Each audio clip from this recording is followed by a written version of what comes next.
Against the backdrop of the Alfred Dunhill Links Championships golf tournament at St Andrews in Scotland, this week's show catches up with three rather familiar faces. Television superstar Piers Morgan, South African-born England cricket legend Allan Lamb, and one of London's top private wine collectors, Daniel Wallace, as they look back on some wine misadventures and pick the bottles and the wine moments that they'll never forget.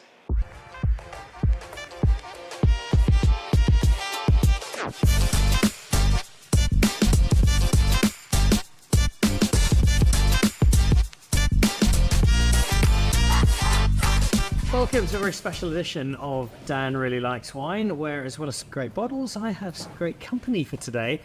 Three people who spend an inconsiderable amount of time annoying me greatly on a WhatsApp group, because at least once a day between the three of you, there is some vintage bottle nobody's ever been able to get hold of that you lot are just happily having for breakfast.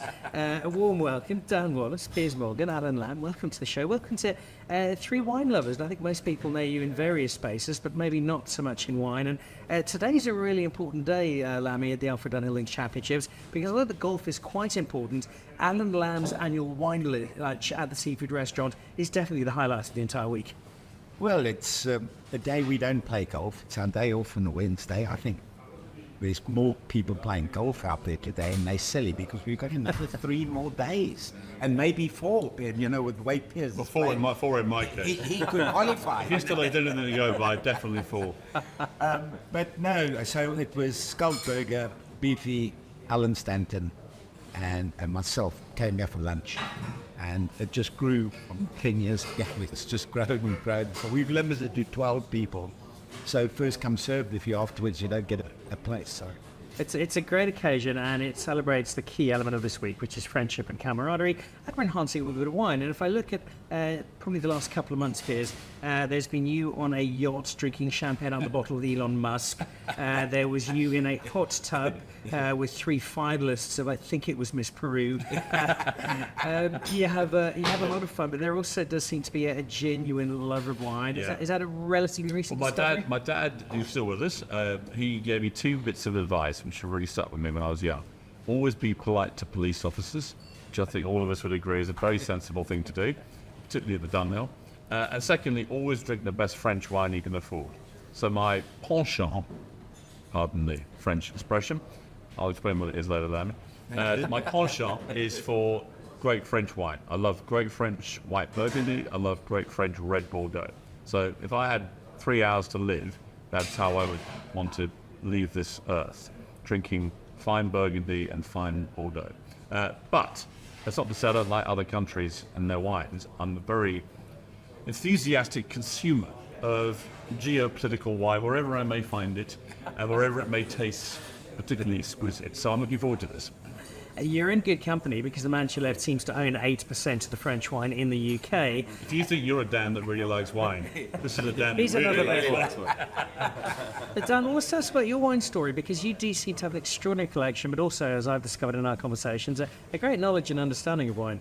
Well, I picked it up by accident in 2008 when I had my first child, and my wife and I decided we wanted to find the best bottle of wine we could for £10, $15, that sort of level. And but the only way to really know if a wine's good is by then drinking the best. So I bounced up quite quickly to the highest level to then try and settle around where I thought the best bang for your buck would be. But I therefore had to explore every region as well. And the more you start drinking one region, the more you realise there's a whole lot more there that you need to explore. So it's a never-ending odyssey, which I've been quite enjoying. And collecting wine along the way, and sharing bottles and making friends do so. Very generous with his wine, I have to say. Indeed. I've had some very good wine from Mr. Wallace. And I've had it in different parts of the world. And that must be something for you, Piers, when you do travel, which you do a vast amount, when you get somewhere new to go and discover a country through its wines. Well, yeah, like I've got a place in Los Angeles, and I was there for 3 weeks in the summer, and tasted some really great California wine. A lot like California wine is delicious. Then I went to Lake Como for the first time in my life and drank some excellent Italian wine. And then we drove to Portofino, had some lovely stuff there. We then drove down to Santa Fe, me and my sons, on our annual lads trip, and got stuck into some good French stuff on the Anchor Lake. So that was 3 different countries. Now, obviously very different wines in many ways, but also it's interesting. Unless you really know your stuff, I could probably put a really good bottle of Californian red, Italian red, and French red, stick them all together and shake the bottles around a bit, take the labels off. And it'd be interesting if people could be certain about what country they're actually drinking. I think If you chose the wines carefully, made them quite similar. many would get it wrong, and that's part of the joy of wine and its discoveries. You had a lot of wine. You were a different era as a cricketer, Lamb, apart from the fact that it was all covered in black and white. He was the fun era. Travelled by ship. But tell me, Black and white TVs in that. tell me about David Gower and your champagne sponsorship, because that was, for me, that sounded like a great cricket team. Well, I think David had the taste of fine wine. So when we sort of went to Australia, we always took out with David because we knew he'd select the best champagne on the post. But we found out afterwards that it was getting a little bit heavy on the pocket because David would order the best and make us pay.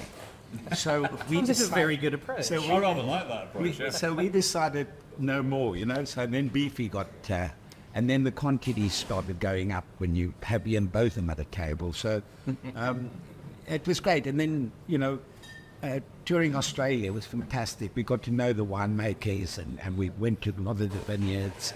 It was great. So instead of your days off, you used to have a Sunday off. 5 days and another, 4 days have a day off and then come back and play the last day. And everyone used to go to the vineyard and get absolutely hammered. And then we used to go and finish off the test match on the last day. But I think... Were your performances better on the last stage traditionally? Or? Well, I thought the last day my performances peaked a bit. but my love of wine came from growing up in Cape Town. And I think Kevin Arnold was working then for, I can't remember that. And we used to go drive out and we used to pay for it. I think it was a rand. We used to get Probably Delhi. Delhi, yeah. Stellenbosch. Just Delhi. And we used to go out and he used to, I think it was 50 cents for a token for a glass of wine. But he used to just give us a booklet. And then we used to face the police with a bit of confidence driving back into Cape Town. You were such a role model to the young people of today, Allan Lamb. I must say that you went to Weinberg, and I know the school still speaks fondly of the wine they served at your 21st in your penultimate year at school, which we remember fondly. But we've got some wonderful wine to sample. Quickly before we do try it, though, I often get asked, and I'm sure you guys do as well, what's the best bottle of wine you've ever had? What's your favourite wine? Whenever I'm asked that question, it always comes back to the place and the people with whom I've shared it, because the conviviality around wine is so key to the enjoyment. So if I take you back to start with, Dan, to a particular bottle where it wasn't just the wine that was amazing, but it was the surrounds and the context of that wine. Is there one that springs to mind? Yeah, there is. I think it was quite early on in my wine drinking days, and I remember it was a bottle of Agave from Spain. It was 2001, and it was served in a very poor glass, which wasn't allowing any of the aromas out.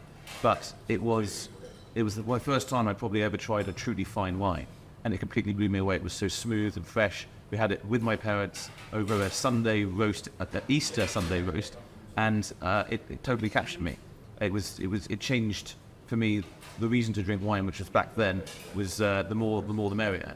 And this opened a whole new world of wine, and trying to explore those fine bottles and the experiences you get with them has changed my life. Similarly illuminating experience for you, Piers? I had one that I would definitely have said, and then it got eclipsed, and it's quite an interesting little journey of the eclipse, which I'll tell very quickly. But when I got Larry King's old job at CNN, which was like a holy grail job in news, I said to my manager, if you actually pull this off, where you replace the iconic Larry King, the bloke half his age, who at the time was judging Canadian things on America's Got Talent, I said, I'm going to buy you a bottle of the best wine I think has ever been made, 1961 Chateau de Tours. So I sourced the only bottle you could get in LA at the time. It cost me an arm, leg, and several other fingers. And we had it decanted, and we waited for the contract to be brought to us from the concierge at the hotel I was in. And they brought it as a fax in those days, and they brought the fax to the table. I signed the contract, and then I surprised him with this decanted bottle of the, and it was unbelievable. We drank it very slowly, sip by sip, and savoured it. His dad was a big wine buff and had died a few years before, and we just really enjoyed the moment. And then cut forward about 6-7 years, and in LA they had a big wine tasting night. And in the meantime, I'd gone to, there's a guy called Richard Orders, you know Richard Orders? Yes. Right, he's a big cricket fan, Hong Kong-based UK business guy. And each year he used to have this, on the eve of the Lord's Test match, he'd have a wine night. And I'd been to it 2 years before. And he'd had magnums of Latour. He used to choose one thing. So it would be Latour, Lafite, or Brion, whatever it was. And it was Latour. And he had a magnum of each of the great vintages, including 61 or 59. And I, on the way, really bemused because I thought, I think the 59 was better. And this had gone against everything I stood for with my proclamation that the 61 was the greatest. And then you get to the night in LA, and they flew in the heads of about 7 chateaus from Bordeaux. And we had the guy from Latour, the old guy, very urbane, grey-haired, immaculate suit in his early 70s. And he sat on our table. And the thing was, he tasted a lot of wines, and he gave his expert opinion. So I brought up the 61 and the 59, and he went, Mr. Morgan, which one did you think was the final one? I went, well, this is going to be sacrilege. I said, but I actually think the 59. He went, yes, and you have a refined palate. Because the 59 eclipses the 61, but because there is more of the 59, it has less of a rarefied cachet, therefore it doesn't have the mystique. But the 59 is the greatest of Latour. And I was like, I was very surprised to discover I have a refined palate. I'm not as surprised as these two were later.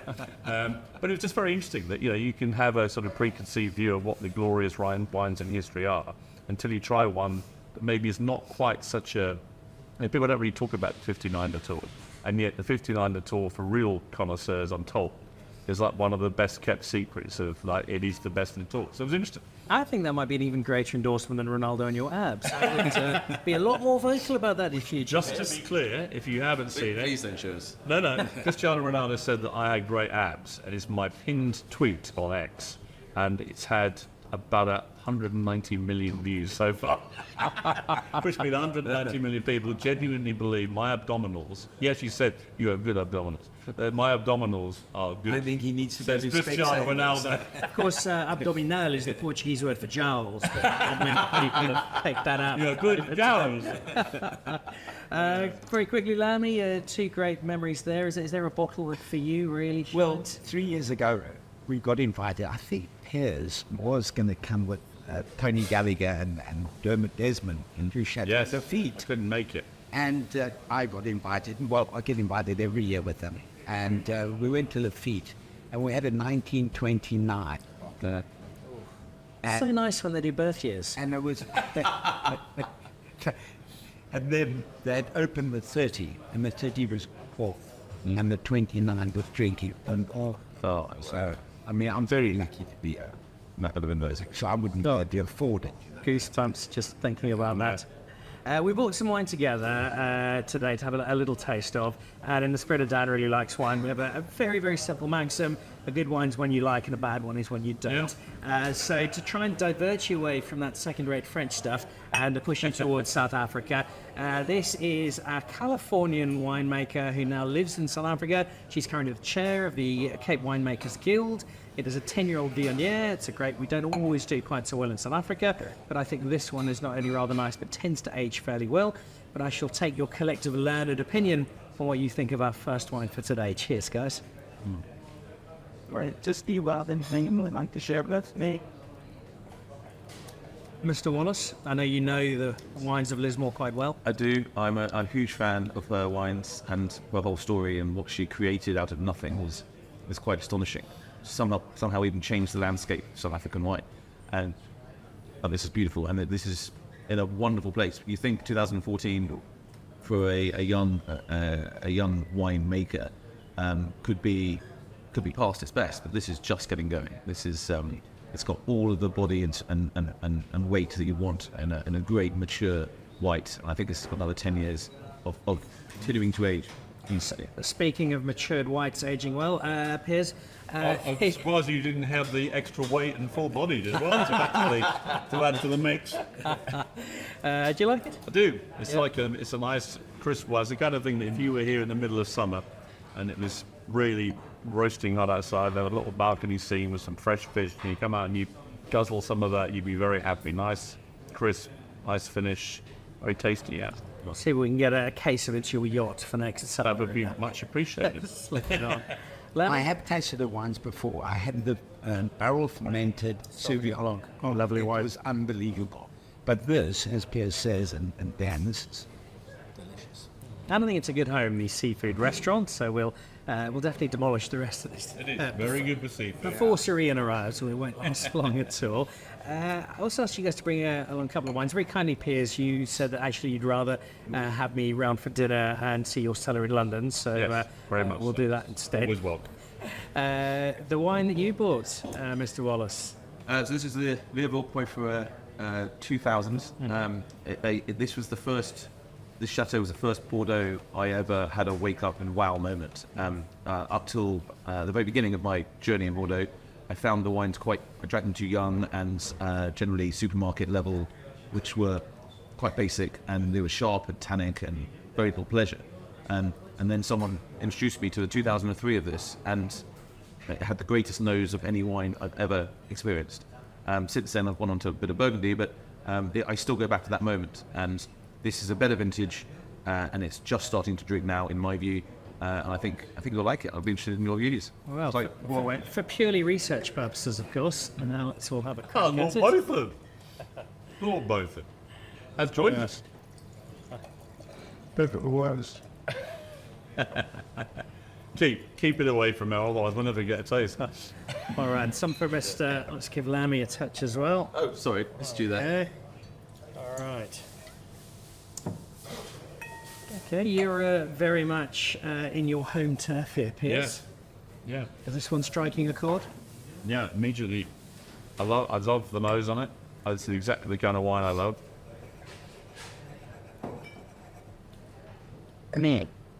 Oh, it's absolutely delicious.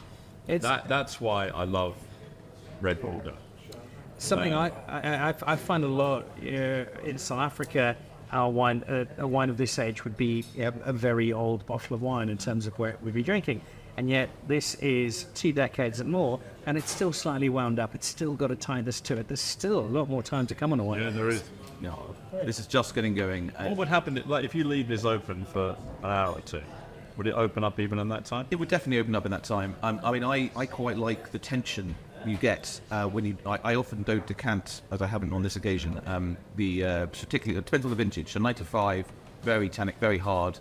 86, similar. Those wines need to be decanted and aired, and you'll find 6 hours later they're still opening.